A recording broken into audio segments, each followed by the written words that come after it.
Hello दोस्तों, स्वागत है आपका मेरे YouTube चैनल विपिन क्लासेस में। दोस्तों, मैं एक बार फिर हाजिर हूँ आपके लिए एक और नई वीडियो लेकर, जिसमें आज हम रीजनिंग का एक टॉपिक पढ़ेंगे जिसका नाम है सिलोगिज्म। सिलोगिज्म मतलब यदि हिंदी में इसको न्याय निगमन कहते हैं। दोस्तों, ये एक ऐसा टॉपिक है जो हर एग्जाम में हर साल पूछा जाता है। इस टॉपिक के साथ कभी ऐसा नहीं हुआ कि इसका क्वेश्चन नहीं पूछा जा सकता। यानी कि यदि मैं बात करूं बैंक की, बैंक में इस टॉपिक से हर साल 4 से 5 क्वेश्चन पूछे ही जाते हैं, चाहे वो प्री एग्जाम हो चाहे मेंस एग्जाम हो। अब तो रेलवे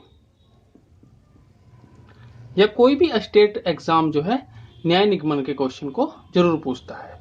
तो आज मैं इसके बारे में आपको डिटेल में बताऊंगा। दोस्तों, सिलोगिज्म की 2 से 3 क्लास होंगी, जिसमें मैं आपको स्टार्टिंग से लेके लास्ट तक, यानी कि अगर बात करूं मैं 0 लेवल से हाई लेवल के हर क्वेश्चन आपके साथ डिस्कस करूंगा। यदि आपने मेरी 2 या तीनों क्लास देख ली तो कोई भी बैंक का एग्जाम में क्वेश्चन सिलोगिज्म का या किसी भी एग्जाम में आपसे नहीं बचेगा। आप इसके क्वेश्चन को जरूरी सोल्व करके आओगे। तो पहले बात करते हैं सिलोगिज्म की कि सिलोगिज्म का पैटर्न क्या होता है, एग्जाम में ये किस तरह से पूछा जाता है। दोस्तों, इस वाले टॉपिक में आपको एक स्टेटमेंट गिवन होता है, यानी कि स्टेटमेंट में जो आपको इन्फॉर्मेशन दी जाती है उसको आपको सही मान के इसका जो कंक्लूजन होता है, कंक्लूजन को आपको सोल्व करना होता है कि इस स्टेटमेंट के आधार पर ये कंक्लूजन ठीक है या नहीं है। तो जैसे हमने इनइक्वालिटी सोल्व की थी, इस तरह से ही इसके स्टेटमेंट और कंक्लूजन दिए हुए होते हैं। तो ये उसी तरह के टॉपिक है सिलोगिज्म। तो यदि मैं बात करूं कि इसका स्टेटमेंट होता है और इसके कंक्लूजन होते हैं, और जो इसके ऑप्शन होते हैं वो इस तरह से होते हैं जो आपकी स्क्रीन के ऊपर ये है, कि जिसमें आपको दिया जाता है कि कंक्लूजन या निष्कर्ष 1 अनुसरण करता है, निष्कर्ष 2 अनुसरण करता है, या दोनों नहीं करते, या ये करता है या ये करता है। इस तरह के इसके ऑप्शन एग्जाम में दिए जाते हैं जो क्वेश्चन के अकॉर्डिंग होते हैं। यदि आपको कंक्लूजन 3 दिए होते हैं तो आपके ऑप्शन 3, यानी कि जो आपके ऑप्शन है वो कंक्लूजन 3 पे बेस्ड होते हैं। तो सबसे पहले हम बात करते हैं इसकी बेसिक कंसेप्ट की, ये होता क्या है। दोस्तों, जो इसमें आपको स्टेटमेंट दिया होता है, स्टेटमेंट देखो कितने तरह के होते हैं। दोस्तों, यदि मैं बात करूं स्टेटमेंट की, स्टेटमेंट 2 तरह के होते हैं, यानी कि एक तो पॉजिटिव स्टेटमेंट होता है और एक नेगेटिव स्टेटमेंट होता है। अब पॉजिटिव स्टेटमेंट और नेगेटिव स्टेटमेंट की बात क्या है। यदि मैं बात करूं कि मैं कहूं कि यदि आपको कहूं कि इस क्लास में सब अच्छे विद्यार्थी हैं, तो ये बात जो मैंने अच्छे विद्यार्थियों के लिए कही कि ये बात हुई पॉजिटिव बात। यदि कोई भी मैं कहूं कि इस क्लास में कोई सभी के सभी बुरे स्टूडेंट हैं, बुरे व्यक्ति हैं, तो यानी कि ये बात हुई नेगेटिव। यानी कि कोई भी अच्छी बात को हम पॉजिटिव कहते हैं और कोई भी गलत बात को हम उसे नेगेटिव कहते हैं। जैसे अगर मैं बात करूं कि स्टेटमेंट जो है आपके 2 तरह के होते हैं, जो पॉजिटिव होते हैं और जो कुछ जो है नेगेटिव होते हैं। पॉजिटिव भी 2 तरह के होते हैं दोस्तों, जिसमें आपको लिखा जाता है कि सभी अच्छे हैं या सभी ऐसे हैं या सभी वैसे हैं। तो यानी कि पॉजिटिव स्टेटमेंट के 2 टाइप होते हैं, जिसमें सभी आ गया। दूसरा है कि कुछ, यानी कि कुछ अच्छे हैं, या मैं कहूं कि सभी के सभी स्टूडेंट जो हैं 10वीं पास हैं, उनमें से कुछ 10वीं पास हैं। तो यानी कि ये जो पॉजिटिव स्टेटमेंट है इसमें सभी आएगा और कुछ आएगा। यदि मैं इंग्लिश में बात करूं कि ऑल, और ये होता है दोस्तों सम। तो यानी कि ये हो गया पॉजिटिव। नेगेटिव स्टेटमेंट भी होता है नो, यानी कि अगर मैं बात करूं कि कोई, यानी कि 100% कोई नहीं है, और एक है सम नोट, जो होता है कुछ नहीं, यानी कि कुछ पॉजिटिव है जिसमें कुछ नेगेटिव है। तो स्टेटमेंट ये आपके 2 तरह के होते हैं, जिसमें एक होता है पॉजिटिव, एक नेगेटिव। पॉजिटिव स्टेटमेंट 2 तरह के हैं, जिसमें ऑल और सम आता है, और नेगेटिव स्टेटमेंट भी 2 होते हैं जिसमें नो और सम नोट आता है। ठीक है, आपको ये बात ध्यान में रखनी है। अब बात करें कंक्लूजन की। कंक्लूजन जो है वे भी 2 तरह के होते हैं। पहला कंक्लूजन होता है जिसे आप कंफर्म कहते हैं, यानी कि जो फिर कंफर्म होता है कि ये सही है या गलत है। और दूसरा होता है पॉसिबल, यानी कि इसकी संभावनाएं हैं, ऐसा हो सकता है। यानी कि आपको बस ये ध्यान में रखना है कि स्टेटमेंट भी दो तरह के होते हैं और कंक्लूजन भी दो तरह के होते हैं। तो यदि ये बात आपको समझ में आई तो आगे बढ़ते हैं। अब इसमें आपको क्या ध्यान रखना है कि आपको सिलोगिज्म को सोल्व करने के बहुत सारे तरीके होते हैं, जिसमें पहला तरीका होता है वेन डायग्राम वाला। एक तरीका होता है जिसमें आप 150 से भी करते हैं। एक तरीका एरो वाला होता है। तो इसमें बहुत सारे तरीके हो सकते हैं जिससे आप सिलोगिज्म को सोल्व कर सकते हैं, पर मैं आपको वेन डायग्राम से सारे सिलोगिज्म सोल्व करने की तरीके बताऊंगा। तो दोस्तों इसमें अब आपको सीखना होगा कि आपको किस तरह से वेन डायग्राम बनाने होंगे। अब मैं बात करता हूं दोस्तों, स्टेटमेंट में जो आपको इन्फॉर्मेशन दी जाती है उसके अकॉर्डिंग आपको वेन डायग्राम कैसे बनाना है। पहले यदि मैं बात करूं ऑल वाले का डायग्राम आपको कैसा बनाना है, जिसमें आपको दिया गया है कि सभी ए बी है। यानी कि अगर इस तरह से आपको कोई भी स्टेटमेंट लिखा गया है कि सभी किताबें पेड़ हैं, सभी कुर्सी नदी हैं, यानी कि इस तरह से, यानी कि जिसमें जो सभी कहा गया है वो बी है, तो इसका क्या मतलब हुआ कि जितने भी ए हैं वो बी के अंदर है। यानी कि आपको जब भी कभी भी सभी का स्टेटमेंट हो तो आपको इसका डायग्राम हमेशा ऐसा बनाना है कि जो सभी हैं यानी कि ए वो है बी, यानी कि ये सर्किल भी दोबारा से इन सर्किल है, यानी कि इसके ऊपर से इन सर्किल हुआ, यानी कि इस वाले छोटे वाले को ये घेरा हुआ है।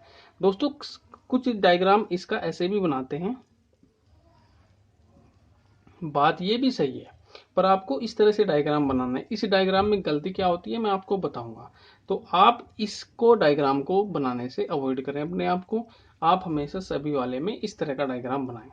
इस तरह का डायग्राम ये सही है, ये गलत डायग्राम नहीं है, पर मैं आपको कह रहा हूं कि इस तरह के डायग्राम में गलती होने के चांसेस होते हैं कुछ, वो क्या होते हैं मैं आपको आगे बताऊंगा। तो आपको इस तरह का डायग्राम फॉलो करना है। दूसरी यदि मैं बात करूं, दूसरा डायग्राम है कि कुछ भी सी है। यदि आपको इस तरह से लिखा जाता है, ठीक है, तो आपको क्या डायग्राम बनाना है, कुछ का मतलब है यानी कि कुछ भी जो है वो सी है, यानी कि कुछ है, यानी कि सम पार्ट जो है इंटरसेक्ट कर रहा है कि कुछ बी का जो पार्ट है वो सी के अंदर है, कुछ सी का पार्ट बी के अंदर है। तो आप यानी कि आप इसे कह सकते हैं कि यदि मैं बात करूं ये सम वाले केसेस में आपको बनाना है और ये ऑल वाले केसेस में आपको ऐसे बनाना है। ठीक है, तो आपको ये ध्यान में रखना है। तो ये तो हुआ इसका डायग्राम। अब बात करें, ये तो हुआ पॉजिटिव स्टेटमेंट। अब बात करते हैं नेगेटिव स्टेटमेंट के, आपको डायग्राम कैसे बनाना है। यदि मैं बात करूं नो वाले की, नो वाला डायग्राम आपको कैसा बनाना है, जिसे आप कोई नहीं कहते हैं। कोई नहीं वाला डायग्राम आपको किस तरह से बनाना है, जिसमें मैं कहूं कि कोई ए बी नहीं है। तो यानी कि अगर आपको कहीं भी इस तरह से लिखा गया है तो आप बनाओगे कि कोई भी ए जो है, ए का कोई भी सदस्य, ए का कोई भी एलिमेंट बी के अंदर नहीं है, यानी कि इनमें जो भी है पूरी तरह 100% एक दूसरे से अलग है। तो आपको क्या बनाना है, जब भी आपको इस तरह का कोई स्टेटमेंट लिखा है तो आपको इस तरह से डायग्राम बनाना है। ठीक है, अब बात करते हैं सम नोट की। सम नोट वाले का डायग्राम आपको यानी कि कुछ नहीं, यानी कि कुछ है कुछ नहीं है। तो आपको कुछ नहीं है उसका तो पता है, पर कुछ होंगे उसका आपको कंफर्म नहीं है, तो आपको इसका बनाना है। यदि मैं कहूं कि कुछ ए बी नहीं है, तो आपको इसका डायग्राम कैसे बनाना है कि कुछ ए के पार्ट जो हैं वो बी में नहीं है, यानी कि आपको ऐसे बनाना है। जब भी कभी भी इस तरह का आपको स्टेटमेंट लिखा हो तो आपको उसका डायग्राम ऐसा बनाना है। यदि आप मेरे बताए हुए डायग्राम को फॉलो करेंगे तो आपको कोई भी क्वेश्चन एग्जाम में गलत नहीं होगा। ठीक है, तो यानी कि ये आपको ये समझ में, बस आपको इतने ही तरह के डायग्राम पढ़ने हैं कि आपको कैसे कैसे बनाने हैं। ठीक है, समझ में आ गया होगा आपके। अब कुछ एग्जाम्पल, जैसे मैं लिखूं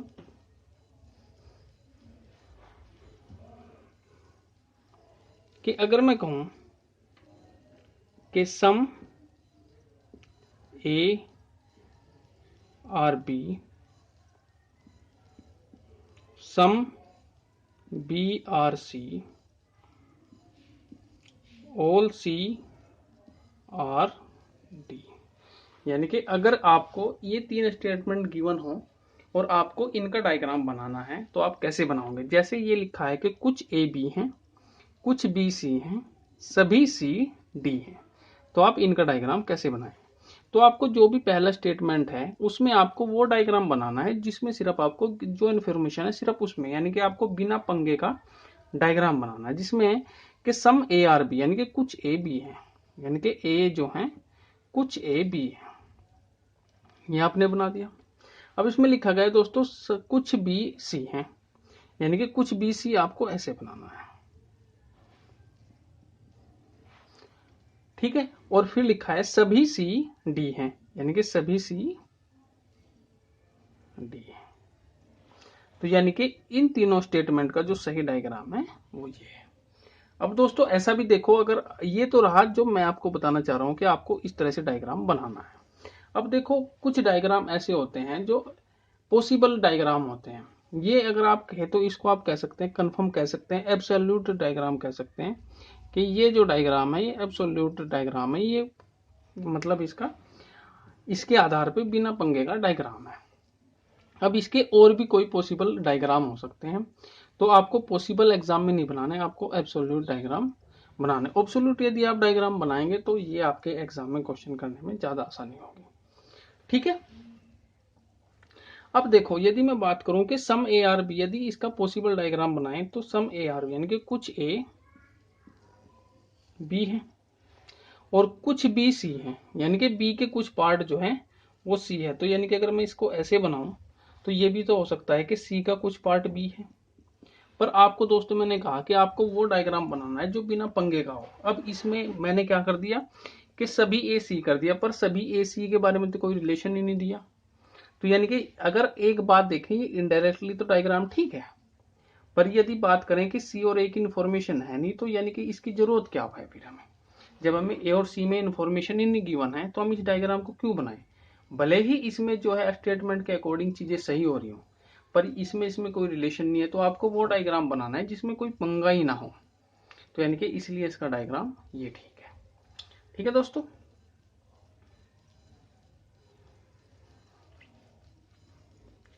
अब दोस्तों इसके आपको तरीके बताऊंगा मैं कि आपको कंक्लूजन को कैसे देखना है कि कंक्लूजन कौन सा ठीक होगा कौन सा गलत होगा।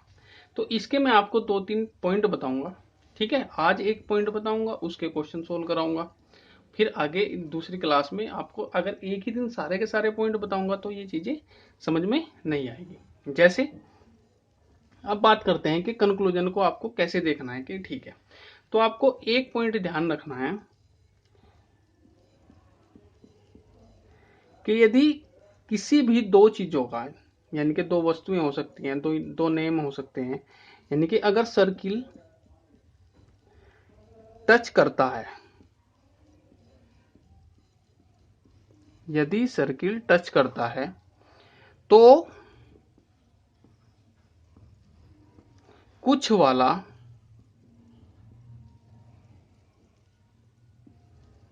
कंक्लूजन कभी गलत नहीं होगा। आपको ये पहला पॉइंट याद रखना है कि अगर दो चीजों का या दो वस्तुओं का सर्किल आपस में टच करता है तो कुछ वाला कंक्लूजन कभी गलत नहीं होगा। ये पॉइंट क्या है मैं भी आपको समझाऊंगा। देखो अगर आपका है कि मैं लिख देता हूं कि सभी ए बी है, ये अगर मैं बात करूं ये आपका स्टेटमेंट है। यदि ये स्टेटमेंट है और कंक्लूजन में लिख दूं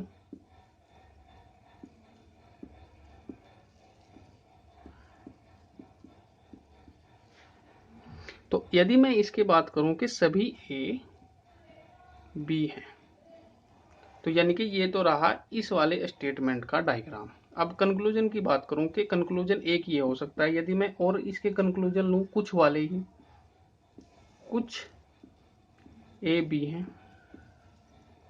3,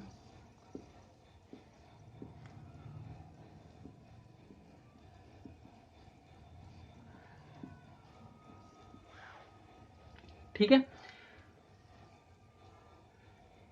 तो इसमें आप देख रहे होंगे कि आपका स्टेटमेंट है सभी ए बी है, यानी कि सभी ए जो भी आपको दिए गए हैं वो बी है।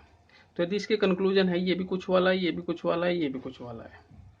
ठीक है दोस्तों, तो इसमें आपको क्या है, यदि अभी मैं बात करूं कि सिर्फ पॉजिटिव स्टेटमेंट, पॉजिटिव कंक्लूजन ही लेंगे, नोट वाले नहीं लेंगे, तो इसमें आप देख पा रहे होंगे कि कंक्लूजन है कुछ बी ए है, यानी कि जब सभी ए बी हैं तो यानी कि कुछ बी भी तो ए होंगे, तो यानी कि सर्किल टच कर रहा है तो कुछ वाला, ये आपका कंक्लूजन कभी गलत नहीं होगा। कुछ ए बी हैं, यानी कि जब सभी ए बी हैं तो कुछ ए भी तो बी होंगे। तो अब इसमें देखो क्या है, अगर मैं कहूँ कि ये सारा का सारा बोर्ड सफ़ेद है तो इतना बोर्ड भी तो ये सफ़ेद ही है, यानी कि अगर सारा बोर्ड सफ़ेद है तो कुछ बोर्ड भी तो सफ़ेद ही है, तो यानी कि इसलिए कुछ वाला कंक्लूजन कभी गलत नहीं होगा। तो यानी कि अगर आपका सर्किल टच करता है तो कुछ वाला कंक्लूजन कभी गलत नहीं होगा। तो इसको आपको ये ध्यान में रखना है। अभी मैं सिर्फ आपको इसके बेसिक रूल डिस्कस कर रहा हूँ, इसके क्वेश्चन आपको जब सोल्व कराऊंगा तो तब आप देखोगे कि ये क्वेश्चन बहुत ही आसान होते हैं। तो ये आपकी समझ में आ गया होगा।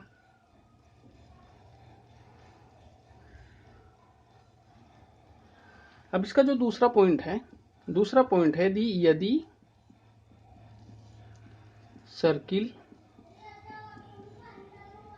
टच नहीं करता है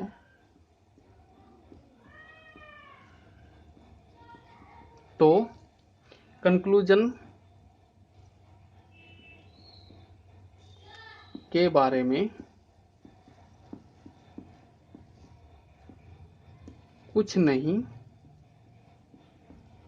कह सकते, यानी कि आप कह सकते हैं कांट से। यानी कि इस पॉइंट का क्या मतलब है, यानी कि अगर दो चीजों का सर्किल आपस में टच नहीं करता है तो आप उनके बारे में कोई भी कंक्लूजन पे नहीं पहुंच सकते। ना तो आप उस पॉजिटिव कंक्लूजन को बता सकते हैं, ना उसके नेगेटिव कंक्लूजन को बता सकते हैं, यानी कि वो कंक्लूजन आपस में हमेशा गलत होगा। जैसे अब इस पॉइंट को मैं आपको इंप्लीमेंट करके दिखाता हूं कि एग्जाम्पल में कैसे होता है। अगर मैं कहूं कि कुछ ए बी हैं, कुछ बी सी है, यदि ये बात करूं कि ये आपका है स्टेटमेंट। अब बात करें कंक्लूजन की। कंक्लूजन आपके मैं यदि दो लिखूं, अलग अलग कंक्लूजन है। अब बात करते हैं कि ये पॉइंट कैसे इसमें इंप्लीमेंट होता है। कंक्लूजन है कि कुछ ए सी है, या मैं बात करूं कि कुछ ए सी नहीं है, यानी कि ये मैं दो कंक्लूजन ले रहा हूं, तो आपको इस स्टेटमेंट के अकॉर्डिंग देखना है क्या ये सही है या गलत है। दोस्तों राइटिंग ऐसे हो सकती है कि क्योंकि ऐसे लिख रहा हूं तो डायग्राम बनाने हैं, तो इसलिए राइटिंग पे मत जाइए, सिर्फ आप कंसेप्ट को समझिए। स्टेटमेंट का डायग्राम बनाते हैं कि कुछ ए बी है और कुछ बी सी है। तो इनके बिना पंगे का डायग्राम हो गया कि जिसमें जितनी आपको इन्फॉर्मेशन है उसके अकॉर्डिंग आपने ये चीजें बना ली है। तो अब इसके कंक्लूजन पे पहुंचते हैं दोस्तों। कंक्लूजन है कुछ एसी है। मैंने आपको कहा कि यदि सर्किल टच करता है तो कुछ वाला कंक्लूजन कभी गलत नहीं होगा।